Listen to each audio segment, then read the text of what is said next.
오늘 사도행전 26장 13절에서 23절까지 말씀 가지고 사명이기에 하는 제목으로 말씀 나누도록 하겠습니다.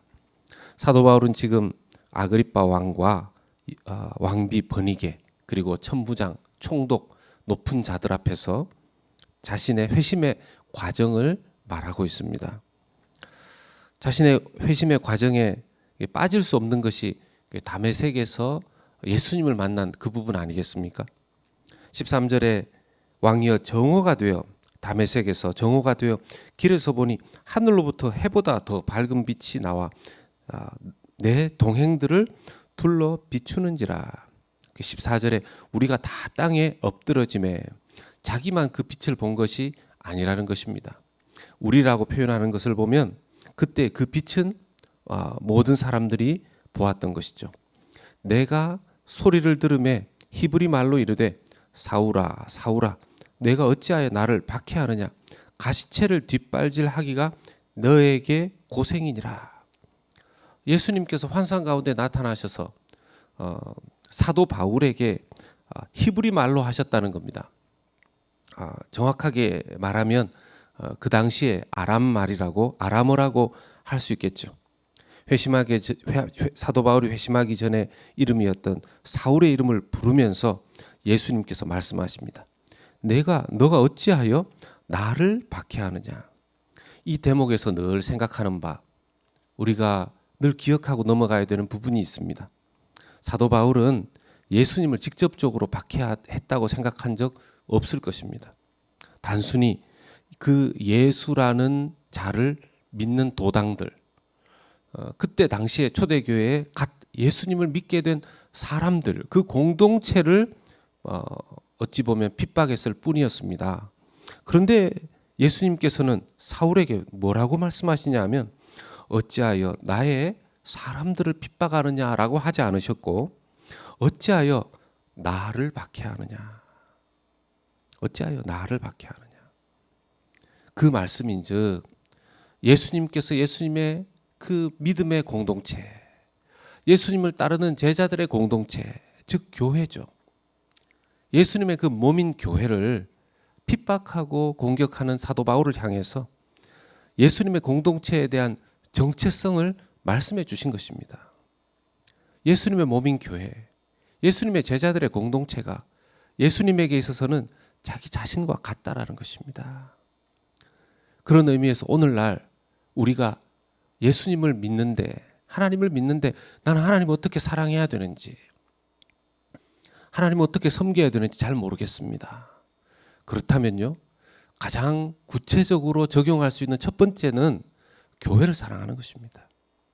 예수님을 믿는 사람들, 그 공동체를 사랑하는 것입니다. 예수님이 예수님의 사람들을 공격하는 것을 보고 왜 나를 박해하느냐 하였다면, 예수님의 몸의 공동체인 교회를 사랑한다면 예수님께서는 그렇게 여기실 것입니다. 너는 나를 사랑하는구나. 계속해서 사도 바울이 자기가 그때 들은 이야기들을 말하고 있는데요. 그 중에 16절은 이제 장차 예수님께서 사도 바울에게 부탁하시는, 명령하시는 사명입니다. 너는 일어나 너의 발로 서라. 내가 너에게 나타난 것은 곧 너가 나를 본 일과 장차 내가 너에게 나타날 일에 너로 종과 증인을 삼으려 함이니. 16절부터 해서 하나님 예수님께서 사도 바울에게 사명을 주시는 장면입니다. 사도 바울은 약 30년 전에 다메섹에서 예수님을 만났습니다. 그리고 지금 이 자리에서 자기를 변호하고 또 유대인들 중에서 높은 자들, 로마의 높은 자들 앞에서 이 변명을 하는 이 시간과 비교했을 때 약 30년의 시간이 있습니다. 30년 동안 사도 바울은 이 16절부터 주어진 자기의 사명을 감당하며 살아왔을 것입니다.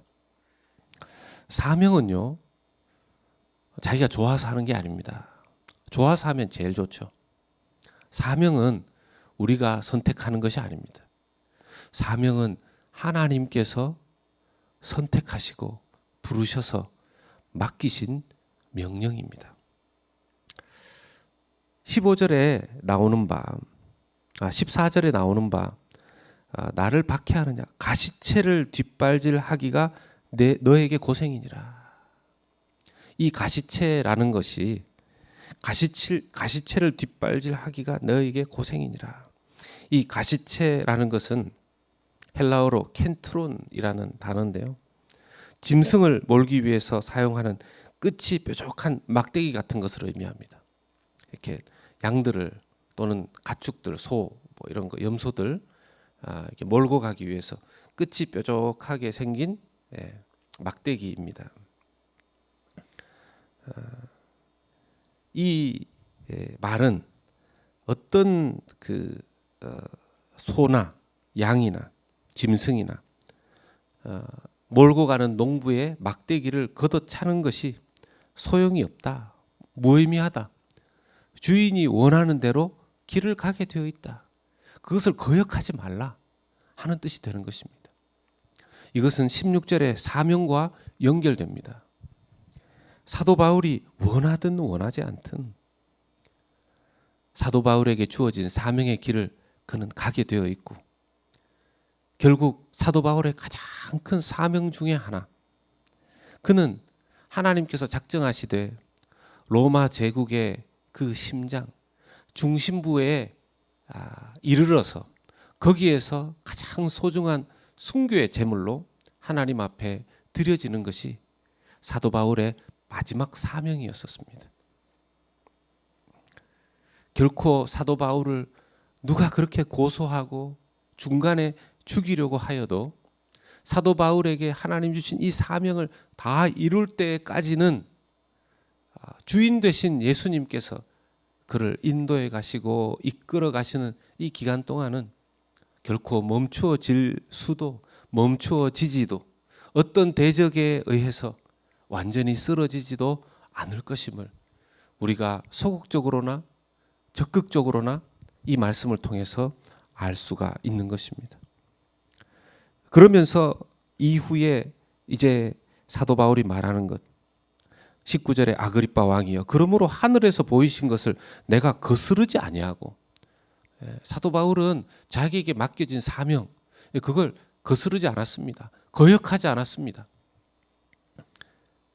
10절에 먼저 다메섹과 예루살렘에 있는 사람과 유대 온 땅과 이방인에게까지 회개하고 하나님께로 돌아와서 회개에 합당한 일을 하라. 그 말씀에 순종하면서 지금까지 지내왔다는 것이죠.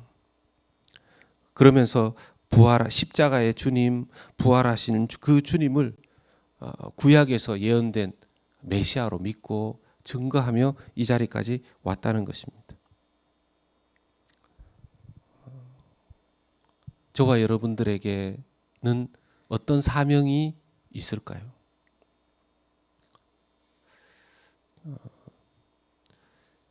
어제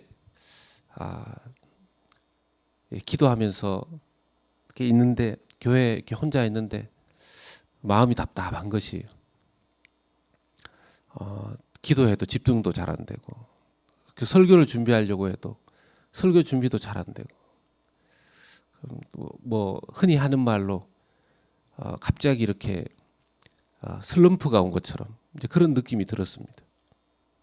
본당에 찬양 틀어놓고 혼자서 이것저것 생각하는데 또 기도하면서, 그래도 기도를 하면서도 집중이 잘 안 되는 겁니다. 그러다가 제가 쓴 일기들을 좀 쭉 돌아보았습니다. 더 힘든 상황, 더 절망적인 상황, 앞으로 또 어떻게 될 것인가, 그 다음 걸음은 어떻게 될 것인가, 저 자신에 대한 실망과 또 실패감, 또 상황에 대한 여러 가지 것들이 쭉 기록되어 있더라고요. 그런 가운데 저의 그날의 저의 소회는 힘들고 답답하였지만, 또 돌아보니 하나님께서 저의 그런 좁은 소견, 소감 상관없이 그 다음 과정으로, 그 다음의 과정으로 인도해 주시고 이끌어 주셨다라는 것을 또 발견하게 되었습니다. 아, 나도 주님 주신 사명의 길을 가고 있구나.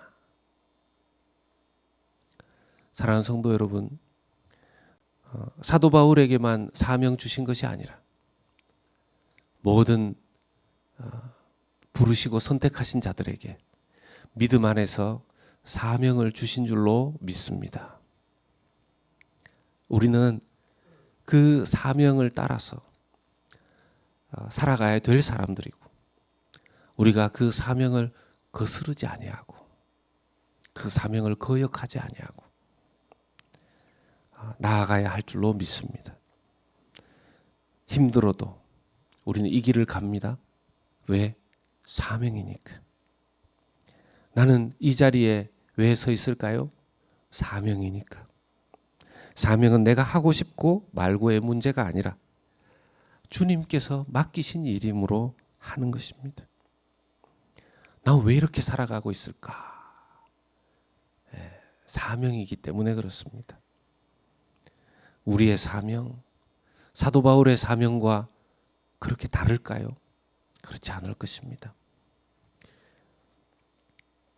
내가 너에게 나타난 일에 너로 종과 증인을 삼으려 함이니. 주님의 종과 증인으로서 오늘도 남은 날들도 사명자로 살아가는 귀한 주님의 종과 증인들 다 되시기를 예수 그리스도 이름으로 축원합니다. 아멘. 우리 함께